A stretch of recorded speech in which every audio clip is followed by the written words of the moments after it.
دوستو، کیا آپ نے کبھی سوچا ہے کہ ایک خوش شکل، تعلیم یافتہ اور مسکراہٹ بکھیرنے والا شخص دراصل اندر سے ایک شفاف قاتل بھی ہو سکتا ہے؟ یہ کہانی ہے ٹیڈ بنڈی کی، ایک ایسا سیریل کلر کی جس نے امریکہ کو خوف میں مبتلا کر دیا تھا۔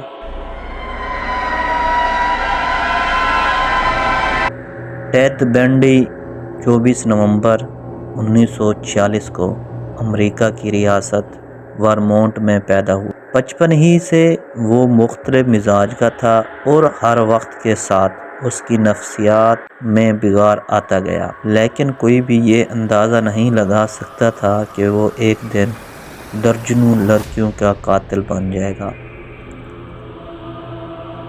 دوستو، ظاہری طور پر وہ نہایت پرکشش، ذہین اور خوش اخلاق نوجوان تھا۔ اس نے قانون کی تعلیم حاصل کی اور سیاست میں بھی دلچسپی لی، لیکن اس کے دل میں نفرت اور تشدد کی ایک آگ لگی ہوئی تھی جو آہستہ آہستہ باہر نکلنے لگی۔ 1974 سے لے کر 1978 تک امریکہ کی کئی ریاستوں میں نوجوان لڑکیاں پر اصرار انداز میں لاپتہ ہونے لگی۔ پولیس کے پاس کوئی واضح سراغ نہیں تھا اور پھر ایک نام سامنے آیا: ٹیڈ بنڈی۔ ٹیڈ بنڈی اپنے ہاتھ زخمی ظاہر کرتا یا خود کو پولیس والا کہتا اور لڑکیوں سے مدد مانگتا، پھر موقع ملتے ہی انہیں اغوا کر لیتا۔ وہ انہیں سنسان مقام پر لے جا کر زیادتی کرتا، بے دردی سے مارتا اور ان کی لاشوں کو پھینک دیتا۔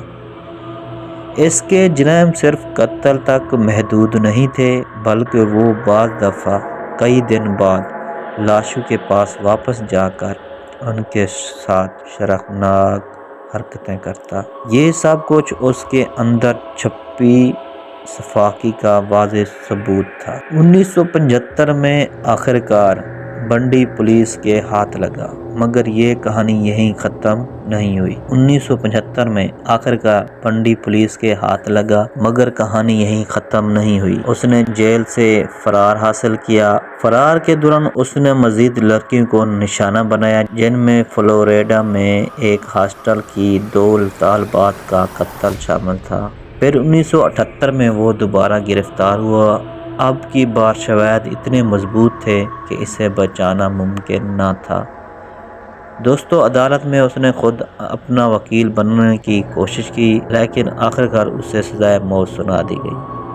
سزائے موت سے پہلے اس نے 30 سے زائد قتلوں کا اعتراف کیا، مگر ماہرین کا ماننا ہے کہ اصل تعداد اس سے کہیں زیادہ ہے۔ 24 جنوری 1999 کو اسے الیکٹرک چیئر کے ذریعے سزائے موت دے دی گئی۔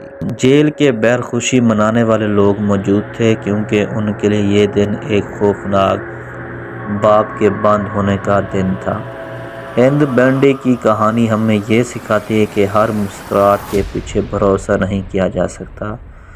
بعض دفعہ سب سے خطرناک چہرے وہ ہوتے ہیں جو سب سے زیادہ معصوم نظر آتے ہیں۔ دوستو، اگر ویڈیو پسند آئی ہے تو ویڈیو کو لائک، شیئر اور چینل کو سبسکرائب کرنا نہ بھولیں۔ ملتے ہیں اگلی ویڈیو میں، تب تک اللہ حافظ۔